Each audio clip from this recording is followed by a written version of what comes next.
It's a lovely day here in Croydon town. So the last time we were here, it was raining. So we just got to start off the British way, talk about the weather. So it's really warm outside. You can see I caught a bit of sun yesterday. I don't go brown, I go red. So this is my suntan. And you're very welcome here for this session on six-step reframing. Again, just so I can see the experience in the room. Is anybody here? How many of you have done practitioner or the equivalent? If you put your hands up. Master practitioner? Trainer? So, I'm in the middle of practitioner. okay, good. And where you study, how's that going? It's really, really interesting. I'm also doing another course, which is especially on the meta model. Oh. So you're really going for it. Well done. So how long is your meta model? We did a practice session last week on that. The course of where I'm studying, they did the meta model quite short, and then we're doing an extra course on meta model with Chagai Sofer, and he is teaching the meta model like during 6 weeks, like a very it's like more intense, more detailed. Over 6 weeks, that's great to get that depth with a meta model. Well done. It's a pleasure to have you here at the NLP Academy. Did you do the six-step reframe in your practitioner? I'm only about 4 lessons into the practitioner, okay. But no, not yet. Good stuff. So you're very welcome. Say hello to a few people before we start. I always like to go around and say hello. Let's go and say hello to, let's go to Canada. Hi, Diane. How are you? Hello, I'm doing great. It's beautiful summer here. Beautiful summer there.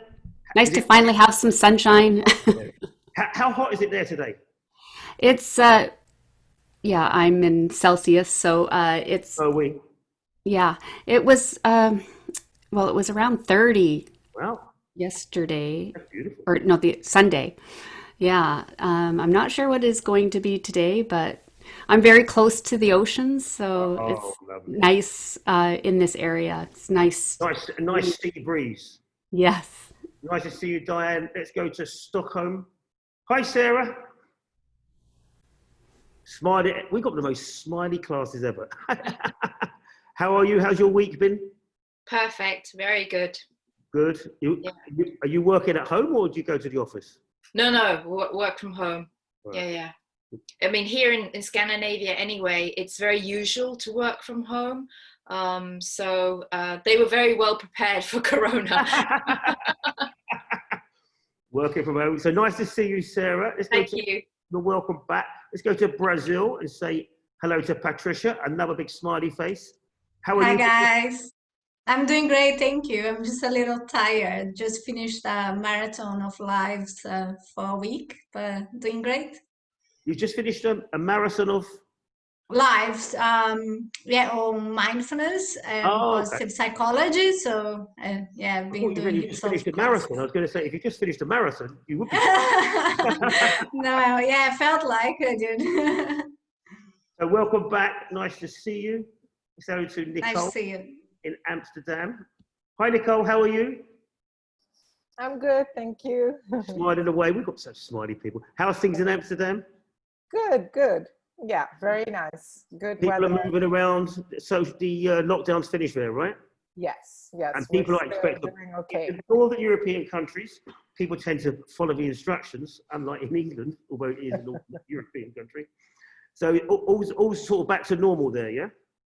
Yeah, more or less. They're worried though, and really urging everybody to follow the rules. But until now, we're still okay.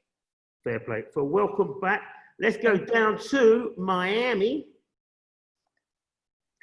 Miami. Miami.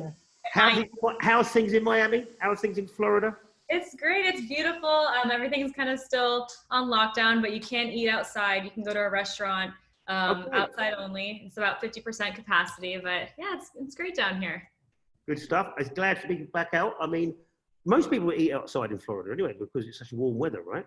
I mean, it's really hot and humid, especially down here in Miami. I've lived in Orlando and Tampa. It's nowhere near as humid or even as hot, I feel.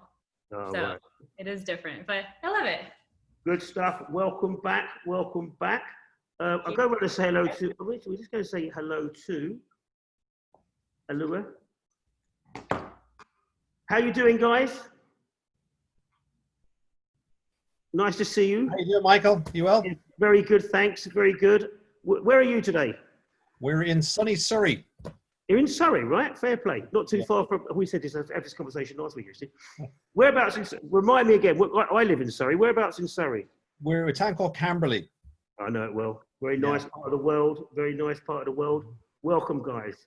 So welcome, everybody. The subject for this afternoon, or morning, or evening, wherever you are, is the six-step reframe. Now, if we think about classic NLP and how the patterns were originally designed in classic NLP, somebody would choose an outcome. So let's say you're doing a classic anchoring or a submodality pattern. What they do is they say, right, what is it you want to do instead? Let's say somebody has anxiety or fear or a habit.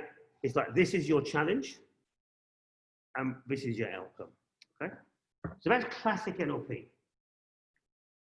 So you have a present state, sometimes called problem state.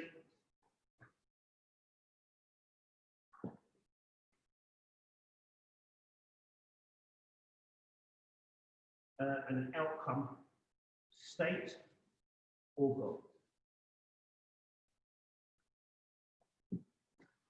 Make sense? All with me? So that's classic NLP. So swish pattern, anchoring, a new behavior generator, circle of excellence, they all fit this present state and outcome state. So if you choose your outcome, if you sit down and choose it, which part of the mind are you accessing when you choose an outcome? You want to type it in the chat box, or someone want to volunteer? You're using the conscious mind, okay? So you sit here and you think what it is, what you want instead.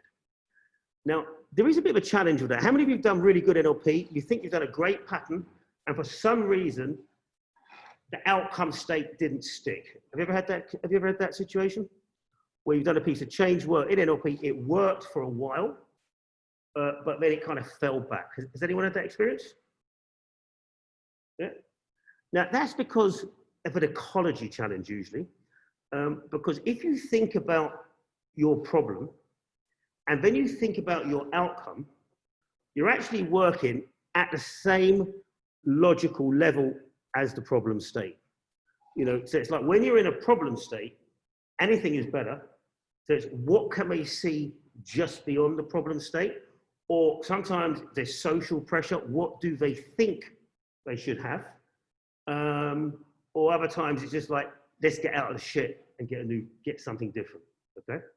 So ecology is lacking there sometimes because the conscious mind at that level is working with the problem and the outcome within the same frame. It's just a slight shift. So the six-step reframe changed this. The six-step reframe was the first NLP pattern that brought in the unconscious mind, okay?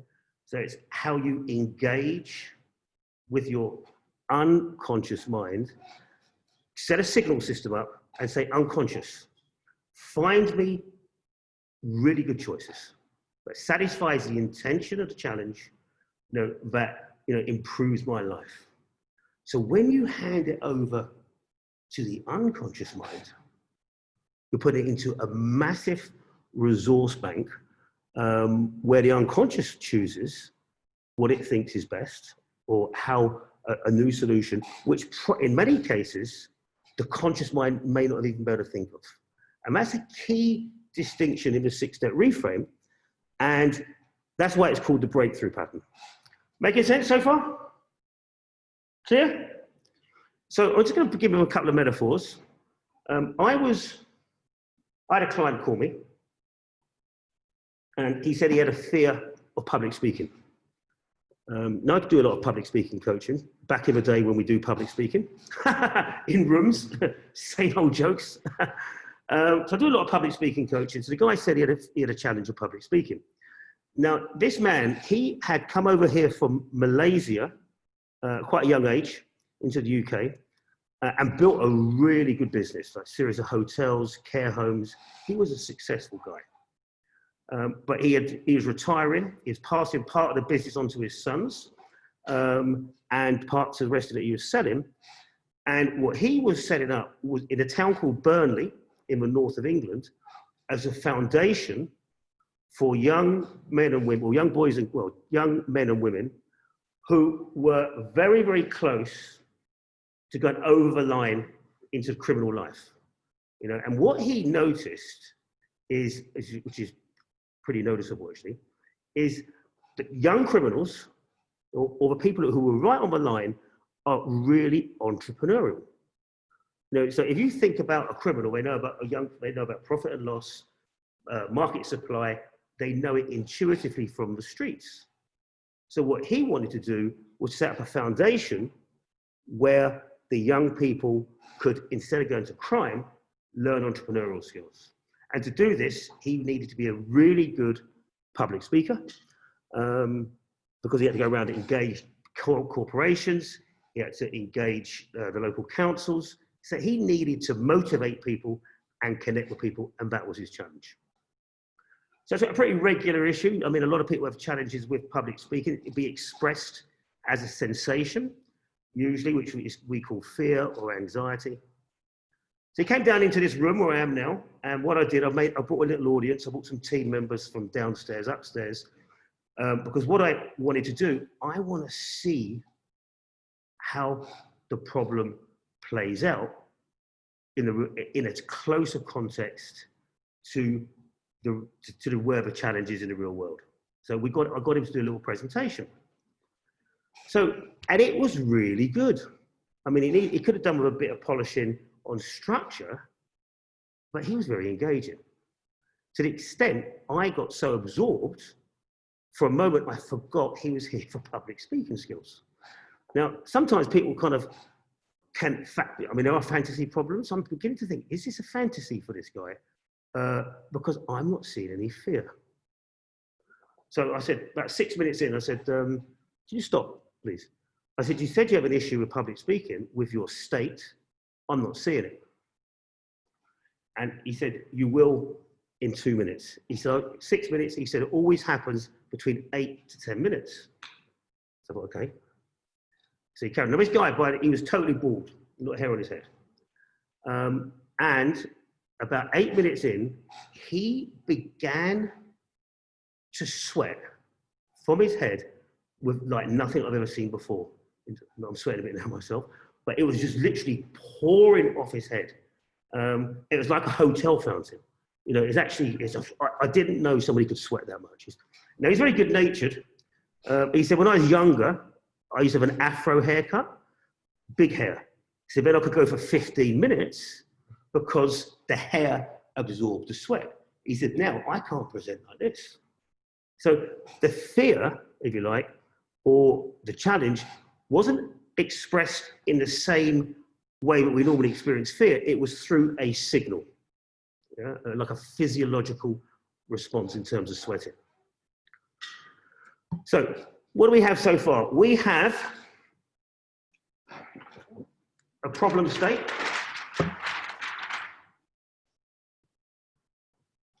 Excuse me. Stuck in the chair. We have a problem state.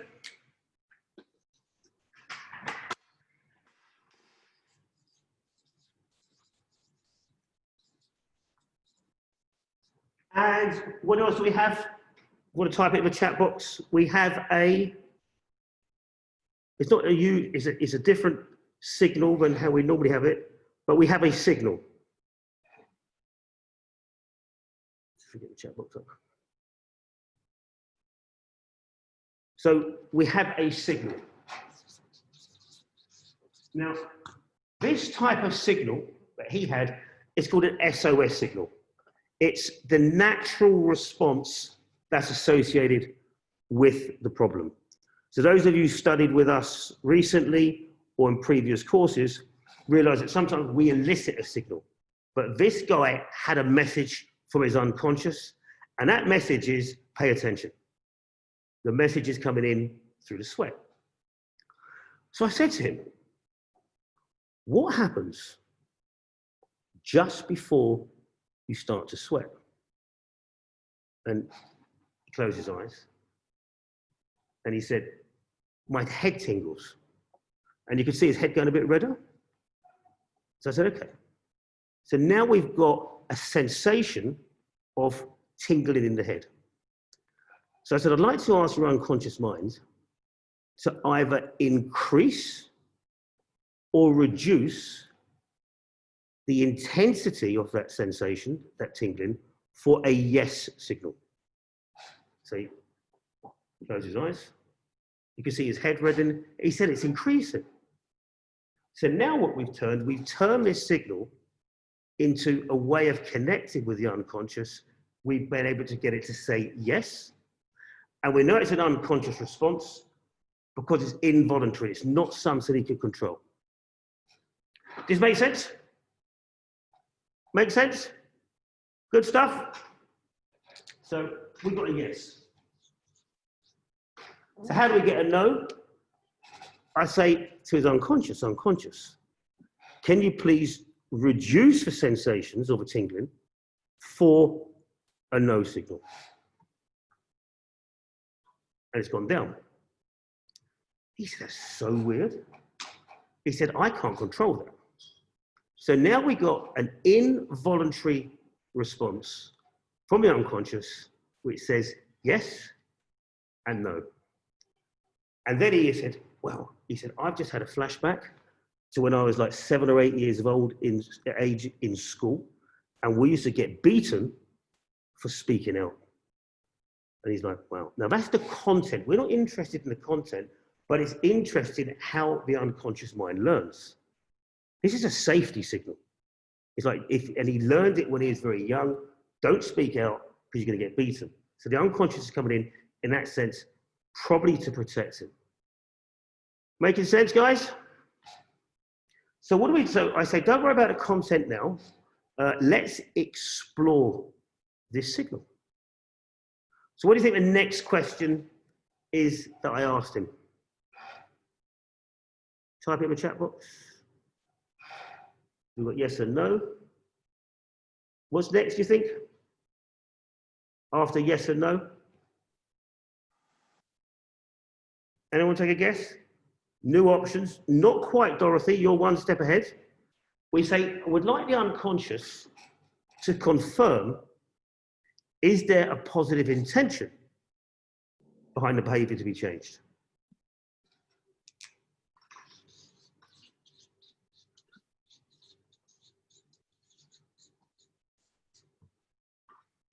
We say in NLP, all behavior has a positive intention, or behavior has a positive intention. We can't be sure all behavior, but generally speaking, problem states and challenge, there is a positive intention. It's just the consequence of the current behavior isn't normally in alignment with the intention. Making sense? So, what's next, do you think? What Dorothy said, new choices. So is there a positive intention? Yes. His signal said yes. Next, new behaviors. We'd like to ask your unconscious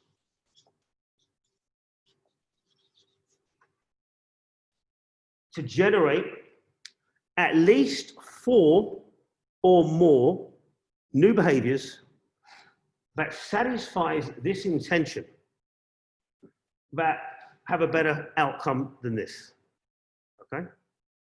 So now we're asking the unconscious,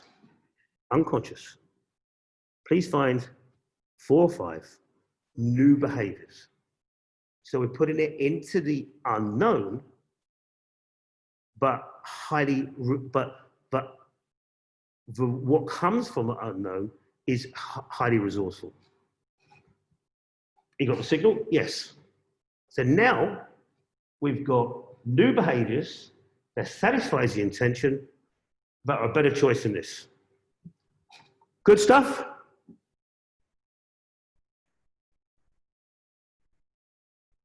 Good stuff? All with me? Good, good, good, good. So what's next, guys? What do you think's next? Who would like to take a guess? Or not a guess, who would like to inform me? What's next? We want to, well done, Patricia, well done. We want to ask that these new behaviors are ecological. Now, normally, the unconscious is the ecology, but you never know, there could be a part there. So I want to make sure that it is ecological, that these new behaviors won't cause any conflict in his life. So sometimes, get new behaviors to come in, want to make sure that they don't clash with anything else. They fit with him in his own system. Okay? Make sense? What's next?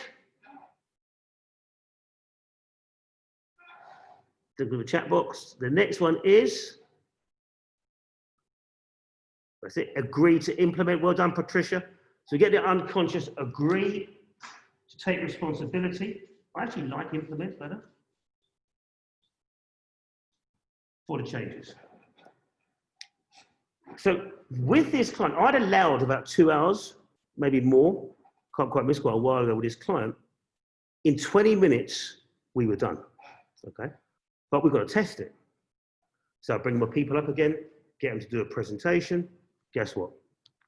There's obviously a loaded story, otherwise I wouldn't be telling it. No sweat. He is now able to go home and get, I then sort of taught him how to structure presentations. He has moved on for this, which had been with him 50 years in just 20 minutes.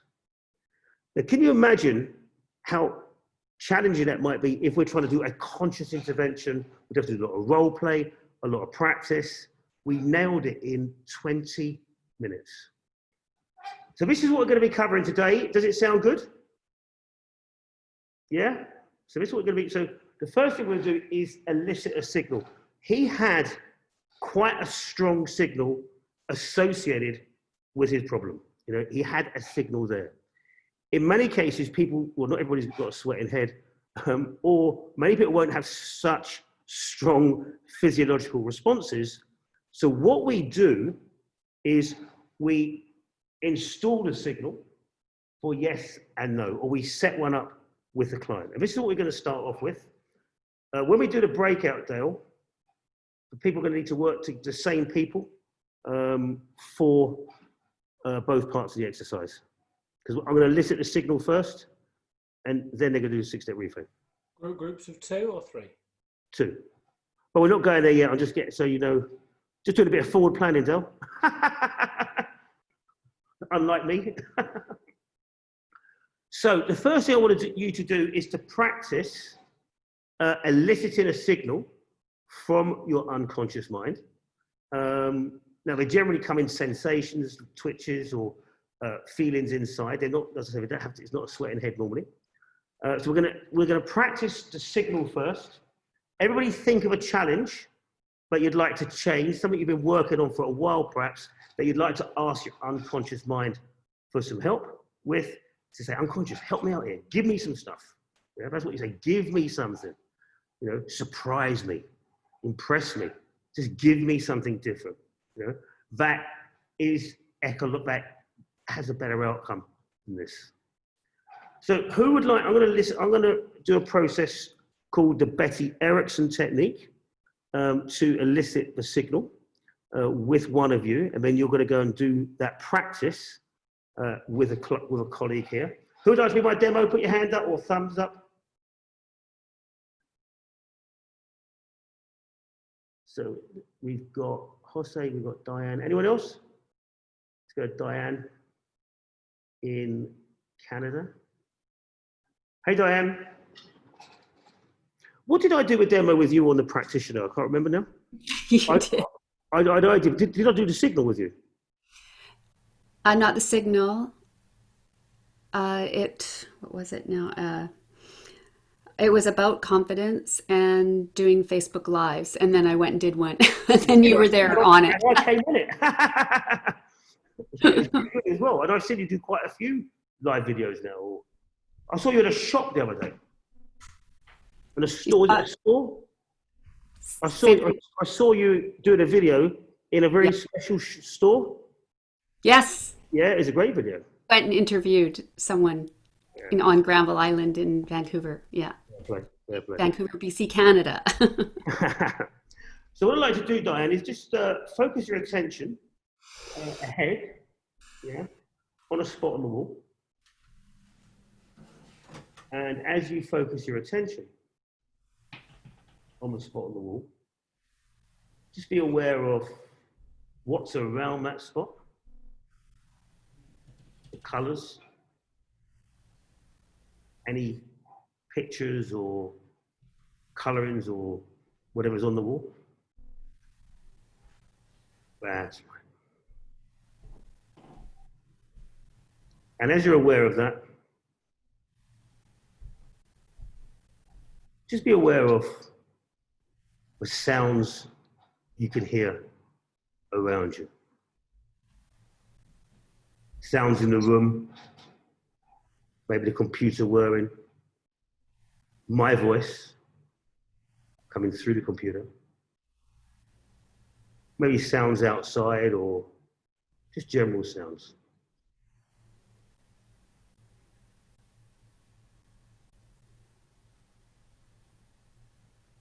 Very good. And now I'd like to become aware of your feelings and sensations of where your body meets the outside world. So you become very aware of your back against the chair,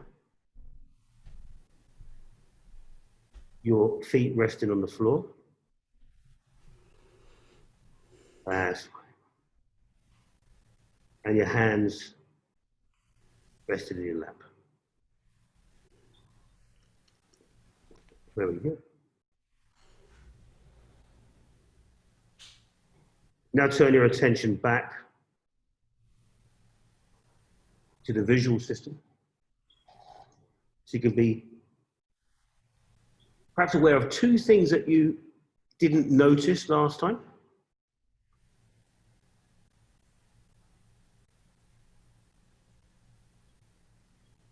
As you can now pay attention to maybe some sounds that you hadn't heard last time, or maybe they're a bit different this time.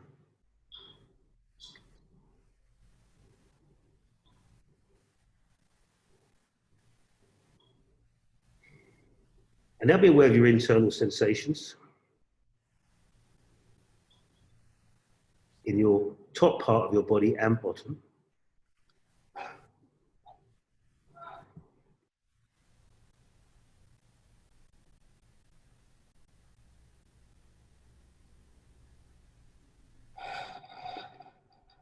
And if your eyes want to close, you can let them close. And with your eyes closed, just be aware of your internal visual experience.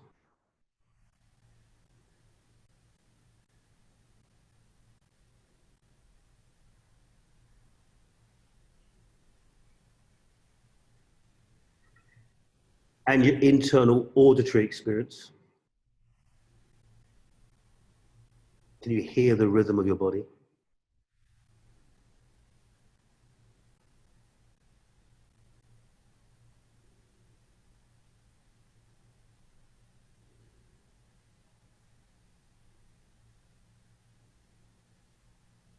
And just pay attention to your whole body now.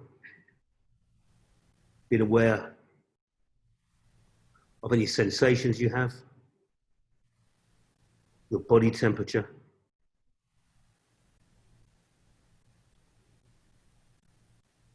your tactile experience.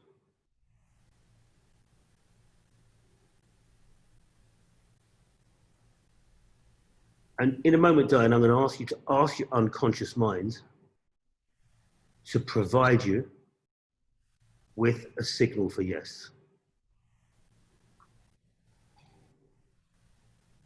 So unconscious, please provide me. Okay, you got it, Diane? Okay. Now just test that. That's involuntary. See if you can make it happen yourself.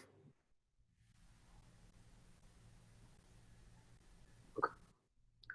So now I'd like you to ask your unconscious mind to give you a no signal, a different signal.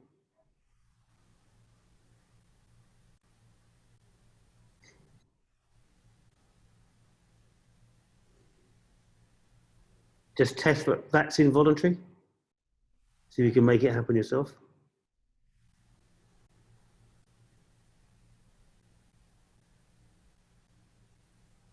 Okay. Say to your unconscious, thank you very much. And just ask your unconscious that you're going to say to your unconscious rather that you're going to be using these signals in the next part of this exercise. And you say, is that acceptable to use the same signals? Yeah. Good job. So as you're there now, you'll be aware of your back against the chair, sounds around you, and a spot somewhere out in front of you. As you can return your attention to your everyday space around you. Well done, Diane. Let's give a round of applause.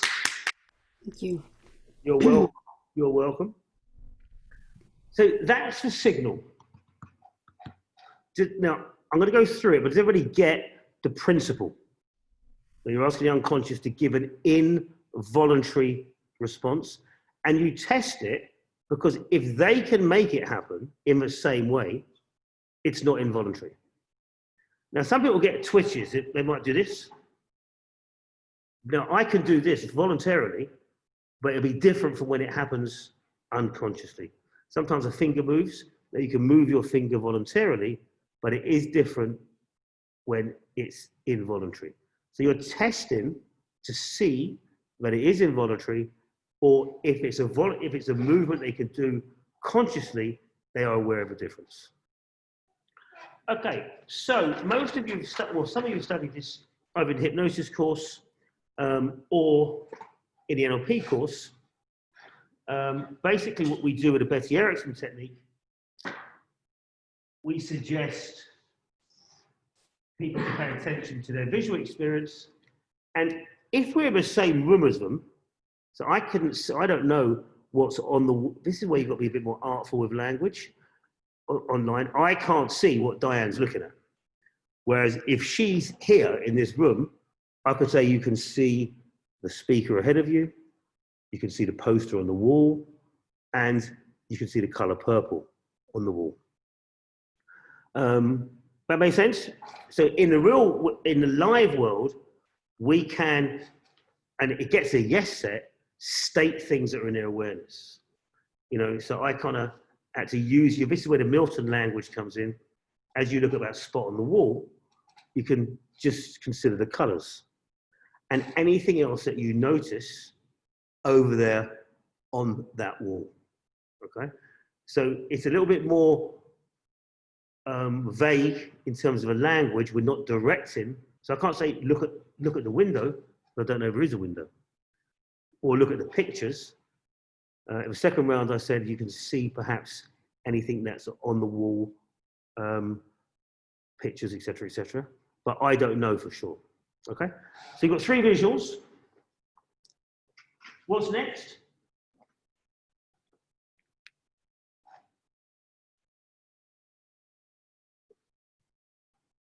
Yeah, we did though. What's next? 3 auditories. So as you are sitting there, you can hear the sounds in your room, perhaps a computer making its whirring noise. That's going to be there for everybody. The sound of my voice coming through the computer, and any other sound that you can hear there in your environment. Okay, so we've got 3 auditories. chair's well squeaky. There's a lot of sound here. As you can hear, that chair squeaking. What's next? 3 kinesthetics. Now, I miscalibrated her there, by the way. What did I miscalibrate? I miscalibrated Diane on one point. Did you see what I miscalibrated? Anybody want to take a pop at what I miscalibrated?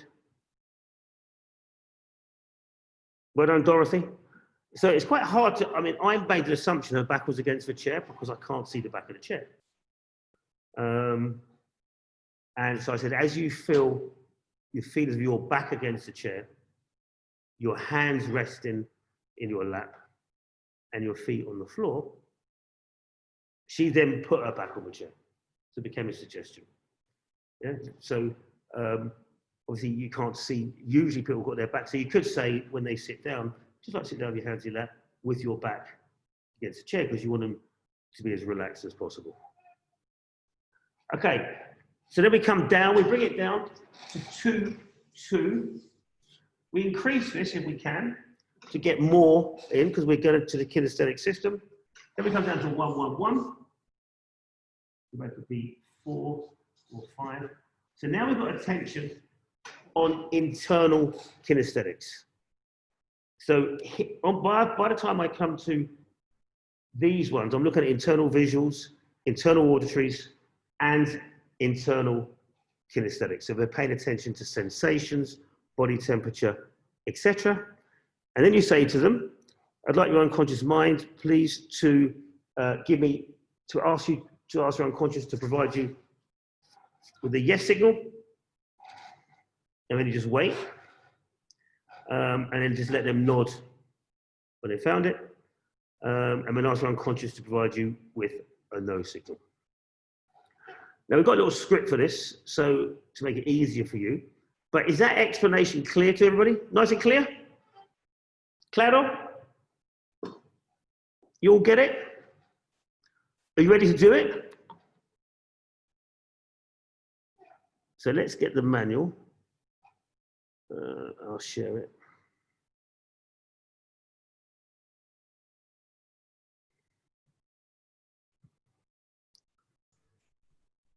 I'm just going to share my screen.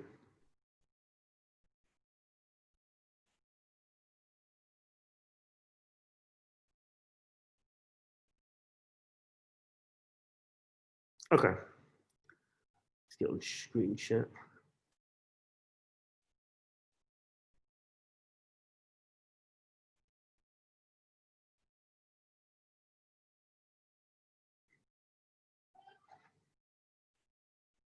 There we go, 6-step reframe with Michael Carroll.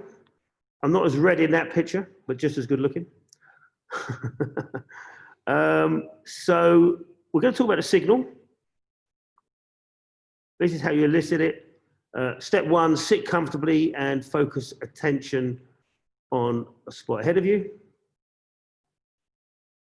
What's that?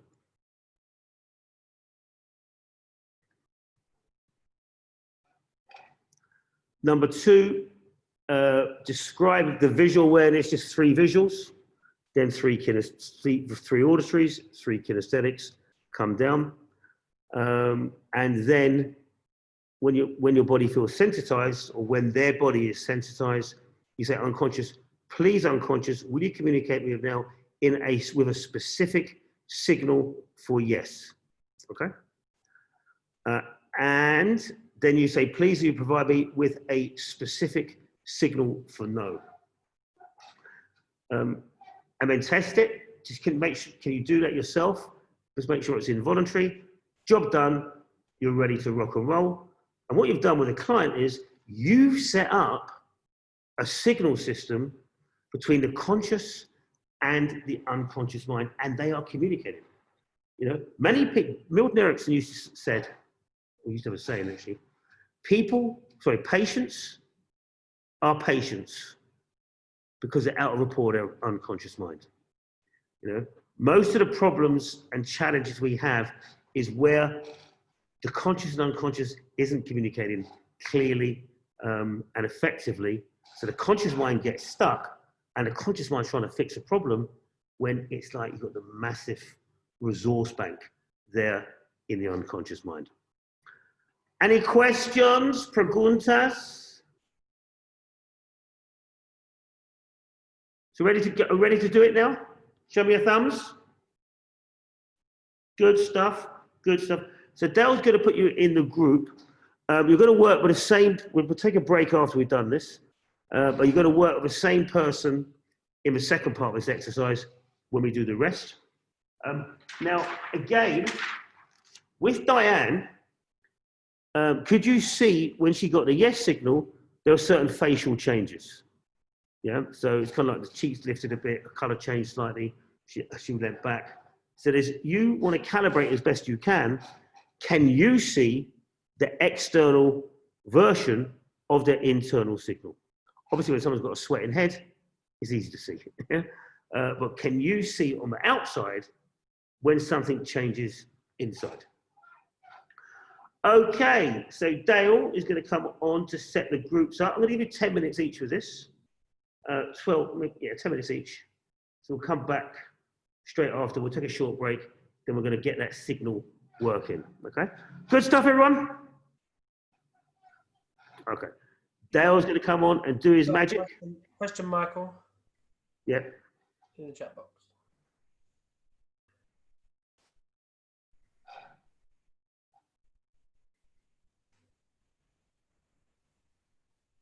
From Didier.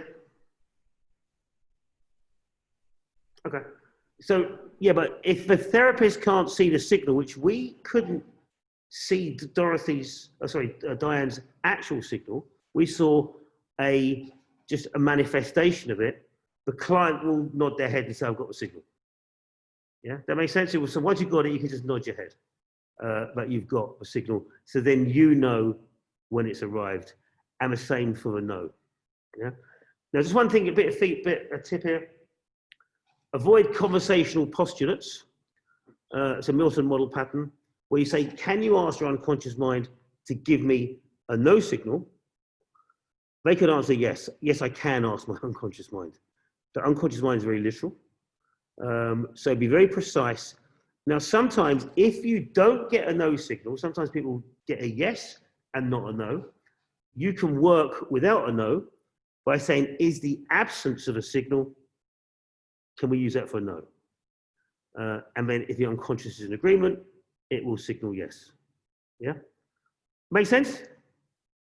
Okay, let's go to work. Dale's going to set the groups up. We'll visit the groups just to give you feedback and to support you. Do you want to come on, Dale, now and sort the groups? Remember, you've got to have your cameras on if you're going to do this. And if you're not going to do it, what do I do, Dale? Turn the cameras off, yeah? Yeah, so I just want to clarify, is everybody doing the activity? Give me a thumbs up on camera if you're doing the activity. Thumbs up on camera. Hi, Alex, how you doing? Cool. Didier's there. Cool. Morton, are you in? Don't know about Klaus's camera's off. Okay. See if Morton's in. Okay. The final question, is there anybody who doesn't have much experience with NLP at all? Is anybody really unsure? Devorah and Claire. And Claire's like, help. Welcome, Claire, by the way. Nice to see you. Okay. Give me 1 second. I'll just... But I can follow instructions. So welcome, Peter, G. Claire, and Johan. Devorah, awesome. Okay. So I've set the groups up so they should be pretty fine. If there are any questions, any queries, let me know. I may be working with one of you. But yeah, it'll be really Aren't you lucky? You've got the... Dale's great at this. So is there an odd number, Dale, yeah? Yeah, potentially, yeah. Okay. All right, guys, have fun. We'll see you back here in 20 minutes. We'll take a short break after we've gathered back and took questions. Second part, we'll get the signal working. Have fun, have fun, have fun. Okay, guys, enjoy. Ready for a few. Was that fun? Was that fun? Good stuff, good stuff. So what we've done so far is really this part. Yeah, but once you've got this operational, The rest, I mean, it's a yes or no. So I wouldn't say it's quite plain sailing, but this is the key part to get these signals tested and tested that they are involuntary. Okay? It's a pretty cool exercise, yeah? Any questions, comments, feedback, or challenges?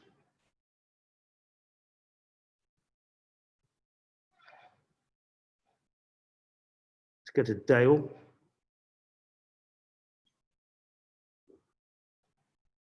All right, Dale. I'm good. I think Claire wanted to share. She's just got a little blue hand up. Yep. I had it. It took me a minute to raise my hand.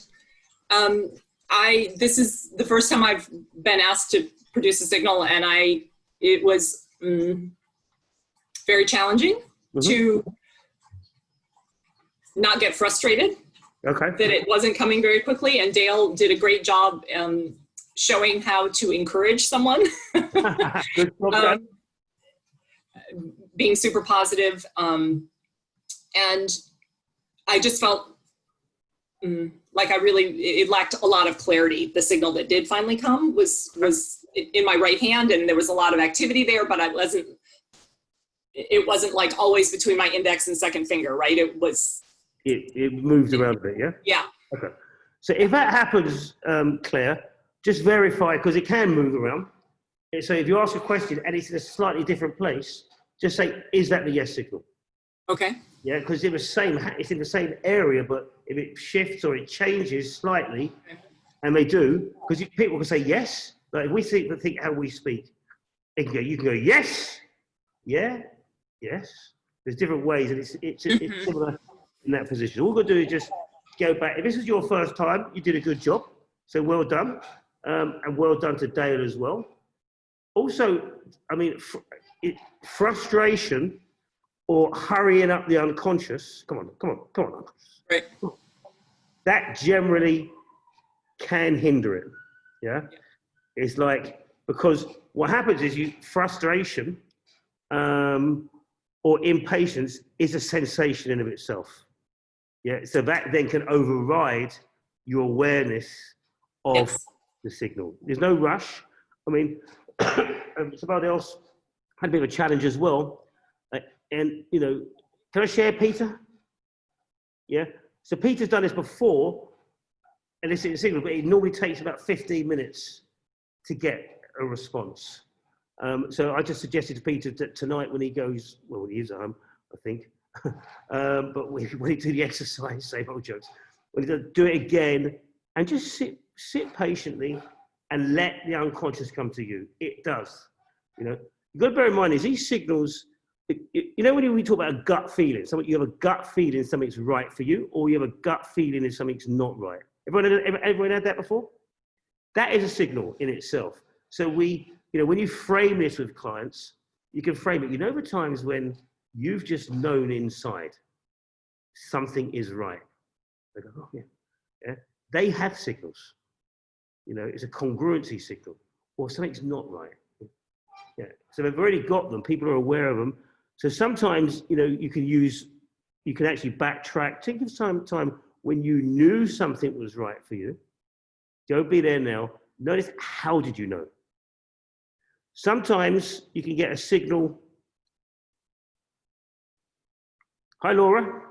You look happy dancing around there. Did you get a good signal?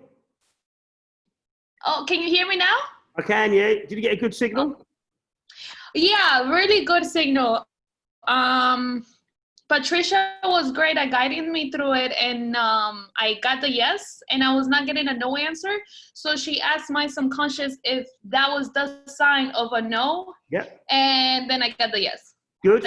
So it was good. Good. Very good experience. Well done, and well done, Patricia.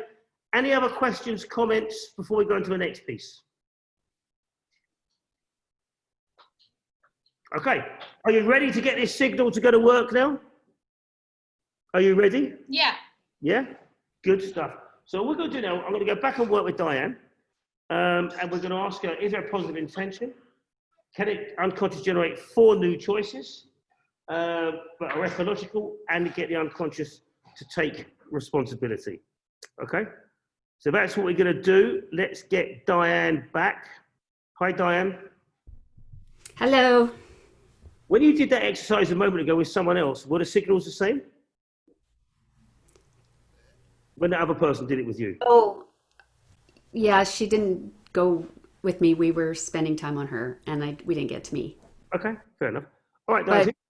But I used my signal actually to be here. I couldn't understand why it was telling me yes to take the course, but not book my flight. It kept saying, no, don't book my flight, but kept telling me, yes, take the course, go to Italy. It's like, I thought it was go to Italy. But I couldn't understand why I kept getting the no signal for booking my flight. Now I know. You're unconscious, ahead of a game there. So if you sit back in your chair again, Diane, and go back into state, as you were last time. Let your attention go inward.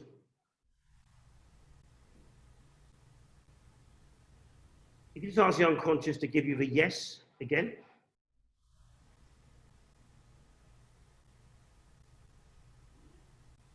Okay. And then ask the unconscious to give you the no.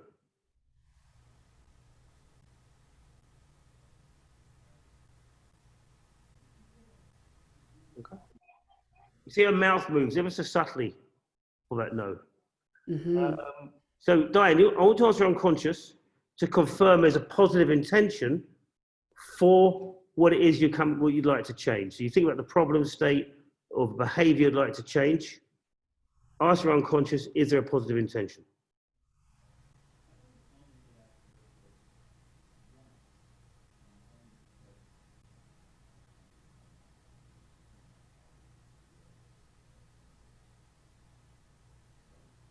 Okay. Thank you, unconscious. And now ask your unconscious to generate at least 4 new behaviors or choices that satisfies the intention and are better than the current choice.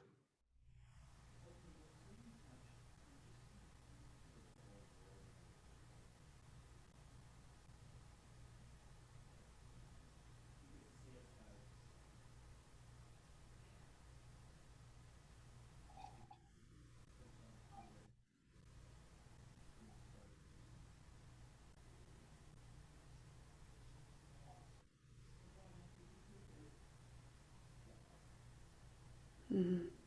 Yes? Did you get a part no then? Yeah. I could see a no there because I feel it pulling, yeah. her lips go down from a no, so she's got a part no. Okay? Yeah. All right, ask your unconscious to choose 3 new behaviors that satisfies the intention.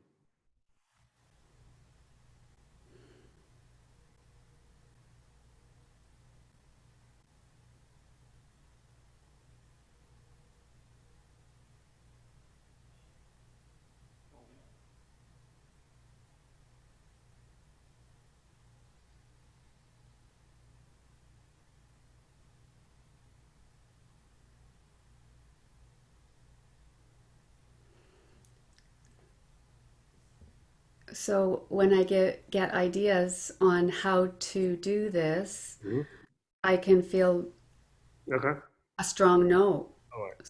That's because you don't want ideas. You just want the unconscious. I don't want you to think about it. Don't think about the choices. So this is why she's getting the no, because she's choosing them. Yeah. All right. So ask your unconscious. Don't choose them. Just say, unconscious, can you find me 5 new choices? You don't have to know what they are yet.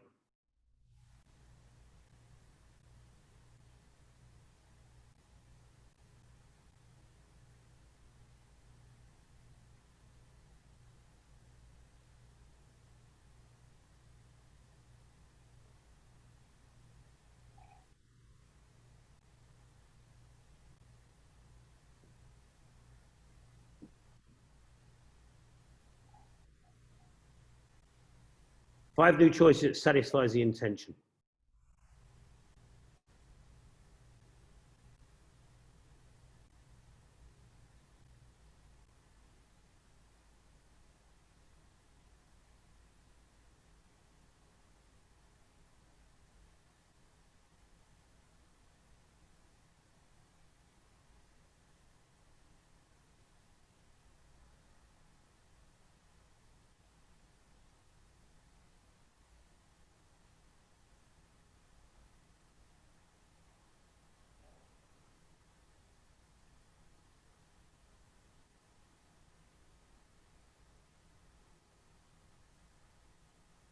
Chunk it down to 3 if you're not getting a yes. Unconscious can define 3 new choices to satisfy the intention of this problem. Relax.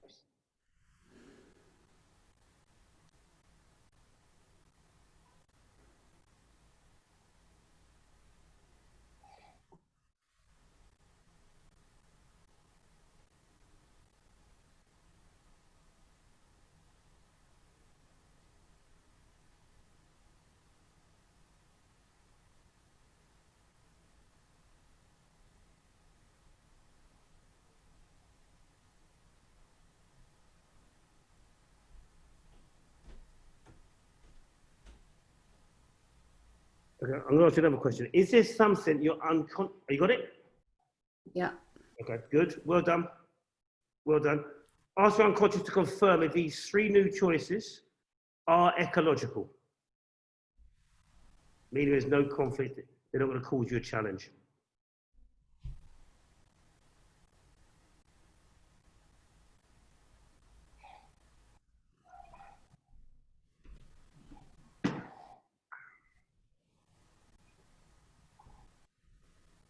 So my no is going, no, there's no challenges.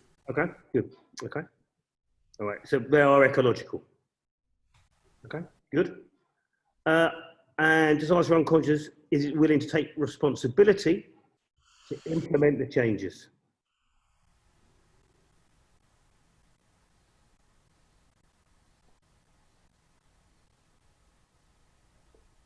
Yeah, good job, well done. Nice work. Well done, Diane. Let's give a round of applause, everybody.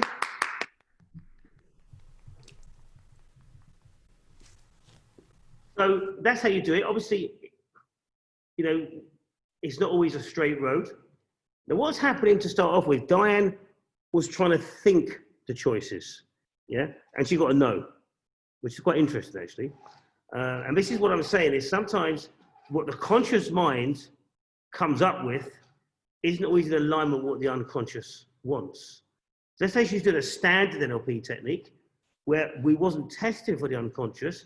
She might make that change temporarily, but it'll probably change back, yeah? If the unconscious isn't in agreement.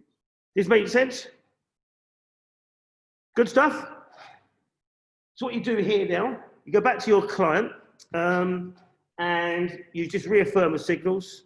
Say, just, can you ask your unconscious to give you the yes signal again and the no?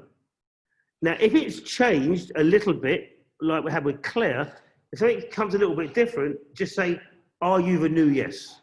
Yeah. Just to check in with that. Are you the new no? Because normally what you do is, because we're practicing this, you normally go straight through, you know. So we've elicited these signals, you know, 20 minutes ago, 25 minutes ago in some cases. They may change because they do, because they can. So you always just verify back, is it the yes, is it the no?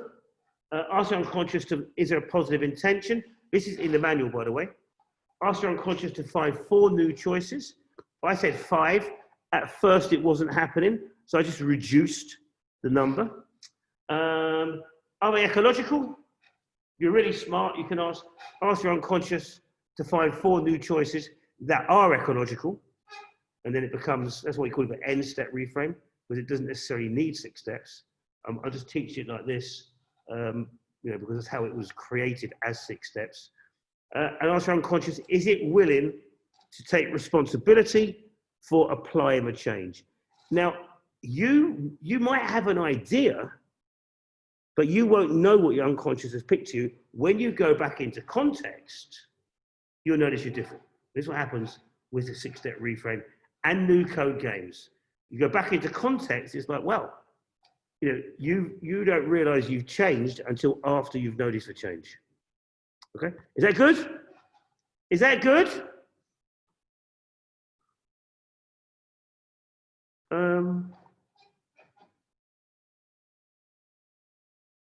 Well, I'd say in most cases, the unconscious could generate 4 or 5.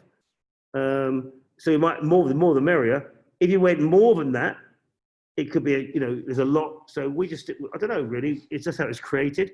But I always say 4 or 5 or more. Yeah. But if you say, can I come back? Can you get 15 new choices? That might be a little too much. It's just to create more options. But when maybe the unconscious has got just a set way that it wants to do this. So in Diane's case, we just chunked it down to 3 and we got the yes.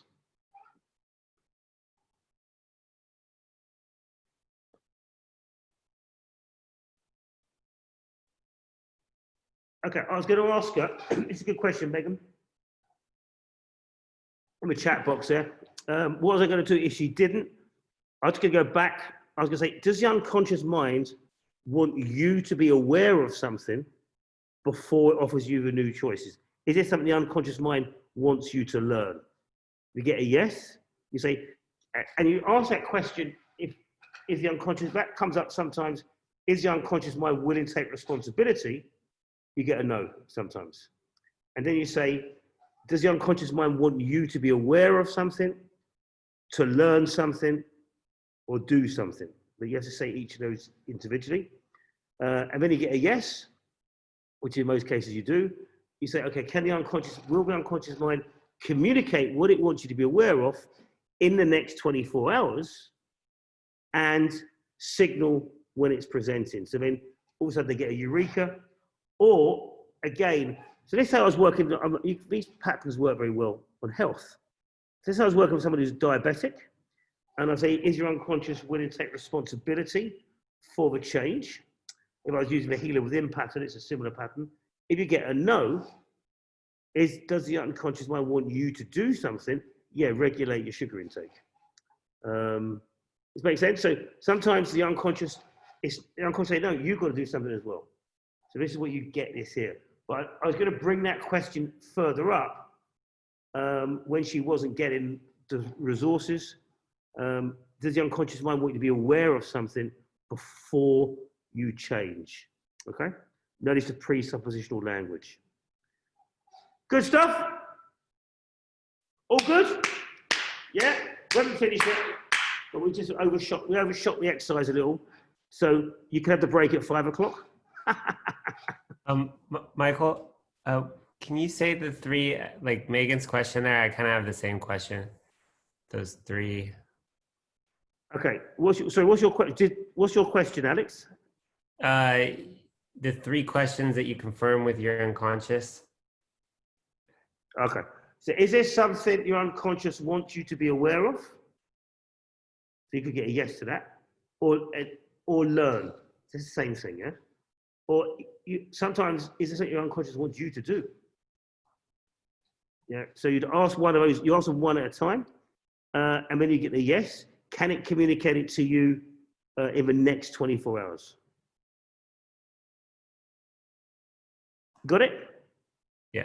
Make sense, Alex? Yeah. Thank you, Are you in California right now? I'm right here in Bonnie Doon. You can see the He's right near John Grinder. He's John Grinder's neighbor. It's a beautiful place, Bonnie Doon. Yep, here in the forest. It's a beautiful place. Learning NLP. I was there 2 years. Such a lovely place. Really good. I love those trees, the big tall redwoods. Okay. Are you ready, guys? Put your hands up. You ready? So what you're going to do, we're going to go back into the same groups now. That's possible, right? And then I'll come around as well, like last time. If you need us, how do we make that you can communicate that you want some help? But I'll come around just to support you. It's 4 questions. If you get those 4 questions, yes, yes, yes, yes, bang, enjoy the change. Sometimes, it's a good sign. Sometimes, if you get, I won't call it resistance, but it doesn't go straight via the textbook in the class here, because you're learning then how to deal with things that don't go by the textbook outside of the class. Yeah, this makes sense? So a lot of these patterns don't directly, we're all human beings with our own personal experience. We don't all fit the 6-step reframe. Can you get me 4? So sometimes it might be 3. Is there a positive intention? Sometimes you get a no.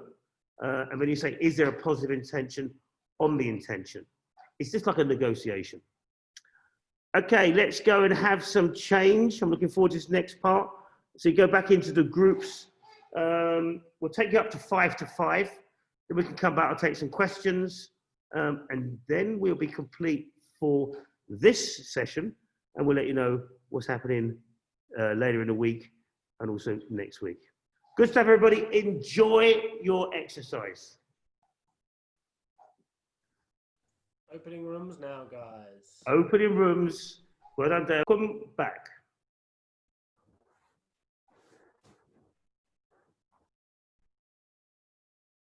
Dale's changed place. How was that, guys?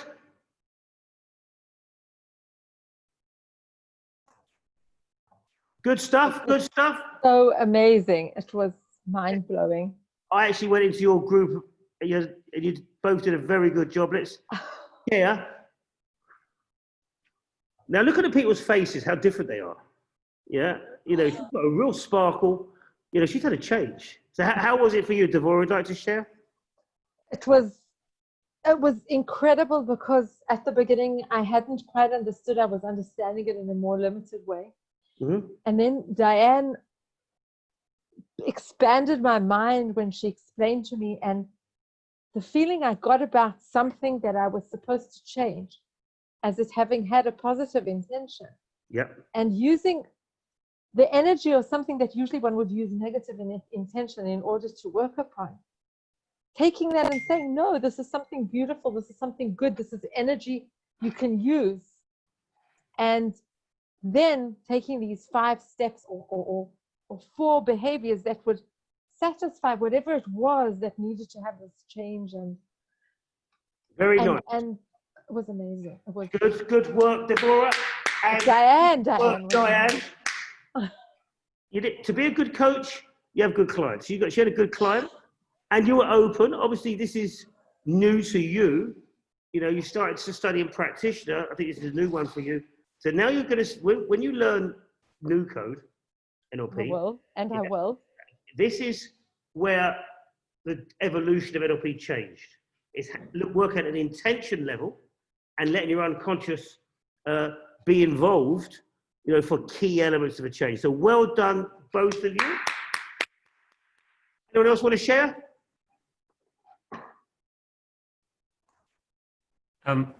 Michael, I'll share. Can I actually ask a quick question? I'll share and say that it worked really well for me. Muso asked the questions so that my unconscious sent me the positive, the yes signal, and started to feel a bit lighter after that. So yes, as in the weight removed. Yeah. I did just have a quick question. It was the one we were asking before, but about when do you insert asking the unconscious what they, you know, to learn to be aware of something or to do something? Does that get a no here on responsibility? Yeah. So if you get a no here, that's, you say, okay, is this something the unconscious wants me to do? Because the unconscious said, I'm not taking responsibility. You've got to take some responsibility as well. Yeah.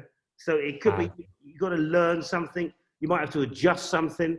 You know, you've got to put some effort in. So the unconscious might say, I can do it, but because it's got these new choices, but you've got to join in the party. Okay. Make sense? Okay. Yeah. Good man. Well done. Well done. Well done. Megan had a question, I think, in the chat box.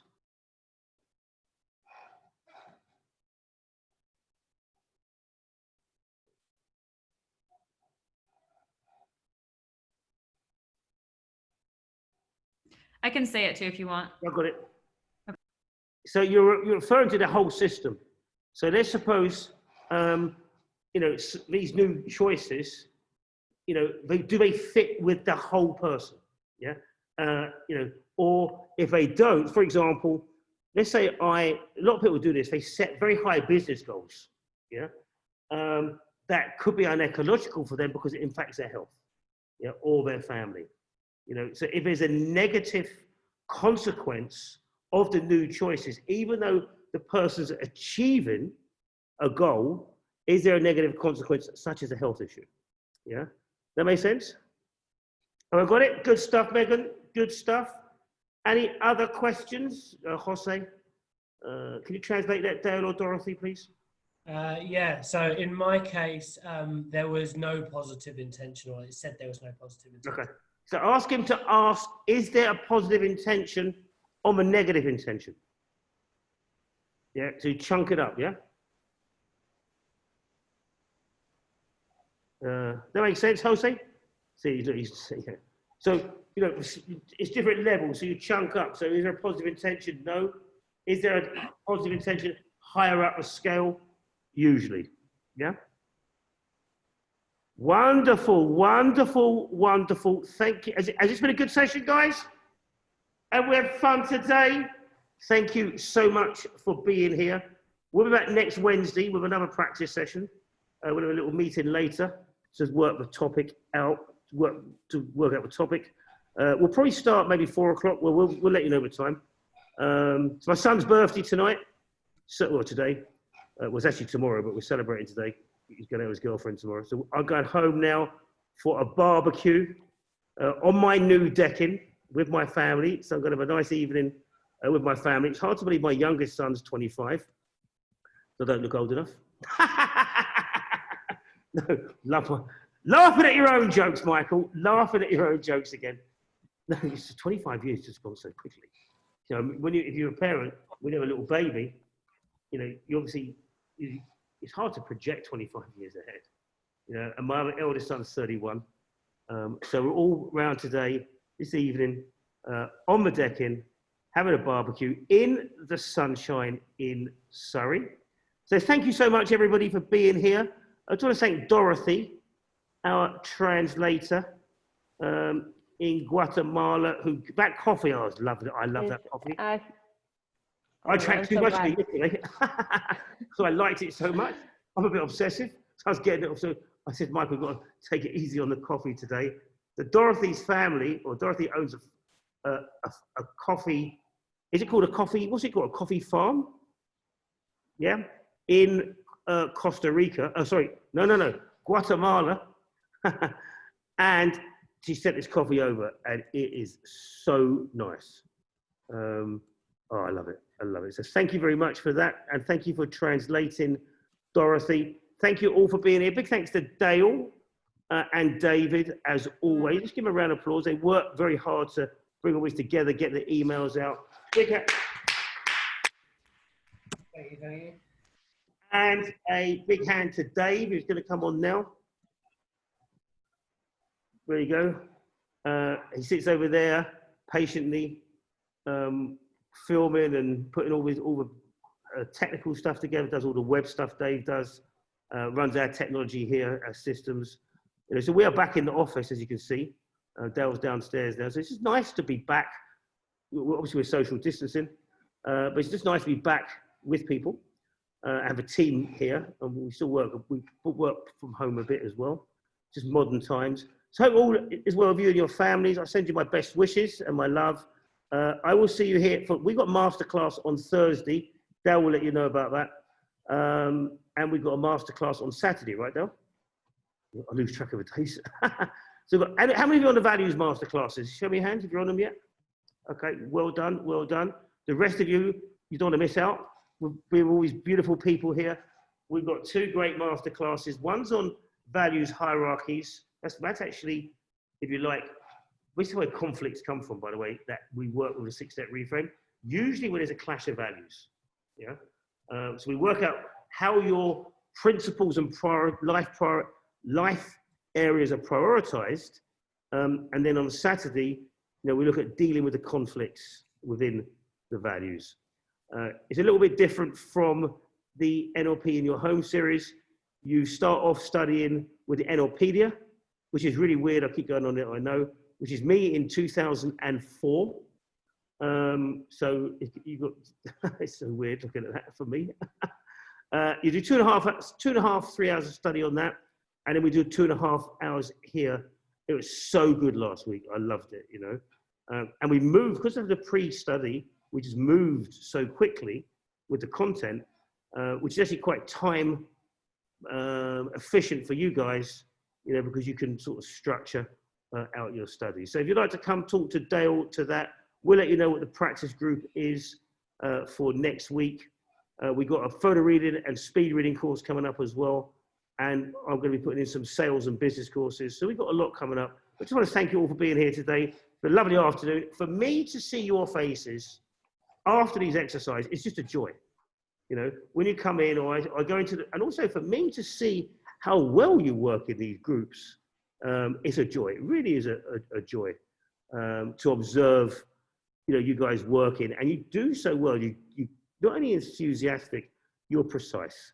You know, so you really are a good bunch of people in that sense in terms of NLP. But for me, when I see the faces after, I know when a change has happened, and that's called a congruent change, which has come from your unconscious. You don't get that type of glow just from a conscious change. It comes from the unconscious. So give yourselves a big round of applause. And I'll see you all at the masterclass. Thank you so much. Bye-bye now. Thank you so much. Hi, everybody. Thank you so much, Michael. Round of applause for Michael. Woo! So yeah, I know a lot of you are already on the masterclasses, but yeah, just to let you know, so tomorrow we have values hierarchies. There is pre-course material for you to look at that you get for life. Basically, it's like 2 to 3 hours for you to review. I know some of you are already on that review. Maria, I will talk to you at the end because I know you may still have questions regarding that. But yeah, so I'll put the links in the description. Feel free to join. And yeah, the second one will be about transforming hierarchies. We've got advanced timeline repatterning for those of you who like hypnosis and trance, but dealing with timelines and timeline intervention, and we have modeling as well. So feel free to have a look. Any questions, I'm more than happy to answer them. Recordings for this session, there'll be no specific recording of the practice sessions, but for the masterclasses, you get the pre-recorded content and you'll get the recording of the session for the masterclasses. This one you won't, okay? Any other questions, queries, or comments, ladies and gentlemen? Diane, is that half a hand? I'm just going through how to register for the master class. Yes. And then there's something about a contact number includes code. Is that? Contact number is if you have a phone number. But then it says code after. I can contact you afterwards, Diane, or we can quickly do it. All right. Which ones are you coming on? We have to change the code. Oh, David's coming on. 1 sec. Maybe not. We can sort it out. I'll make sure I get in contact with you, Diane. Are you going for 1, 2, 3, 4? What are you doing? I haven't fully looked at it. Cool. Have a little look, and I'll call you in maybe half an hour, and we can sort out moving forward. Yeah. Okay. All right. Awesome. Thank you. Thank you, Diane. You are a star. Thank you. Beautiful. Wasn't she a beautiful demonstration subject? Beautiful demonstration subject. Chancing. Round of applause for the beautiful demonstration that was Diane. Lovely job. I appreciate the opportunity. It's amazing. Thanks. Brilliant. Any other questions from anybody on anything? Process questions or practice? Amazing stuff, guys. Well, if we have no further questions, thank you so much. Oh, Sarah Chan jumping in. Yes, Sarah. Sorry, I did remember something. On Wednesday, isn't there a masterclass as well? Next Wednesday. That is a very good statement, Sarah. So therefore, practice session may not be on Wednesday. Okay. Yeah, Sarah, I'll get some clarification for you. Okay, thank you. Days, me and Michael are going to be working out the topic shortly. Okay, cool. Cheers. Oh, I did see another hand. 1 second. Was that Patricia? Or were you waving? Yeah. Patricia was waving, the wave of Patricia. Okay, cool. Jose, is that a wave or is that a question? Hola, Dan. Hola, Jose. Hola a todos. Quisiera que por favor nos dieras como los temas de las próximas Masterclass, a ver, para saber cuáles van a ser. Ya dijiste que la siguiente es línea del tiempo, esa me interesaría, pero me gustaría como mirar los otros temas donde está la programación. Vale, pues, ¿qué yo puedo hacer? Yo puedo enviarte una descripción de todas las clases y tú puedes leer cuál tú quieres, podemos comunicar online y tú puedes decirme qué tú quieres hacer, ¿vale? El material que tú necesitas aprender antes es en inglés, pero hay una transcripción en español y tú puedes traducirlo, pasa también bien, ¿vale? Gracias, José. I do like doing that. It just makes me feel impressive. But anyway, not as impressive as Dorothy. I can get by a little bit in Spanish. Any other final questions? Well, not so final questions. Oh, Maria Tinoco. If this is about the NLPedia, I'll stay on and then we'll talk about it. Cool. In that case, thank you so much, guys. It has been a real pleasure.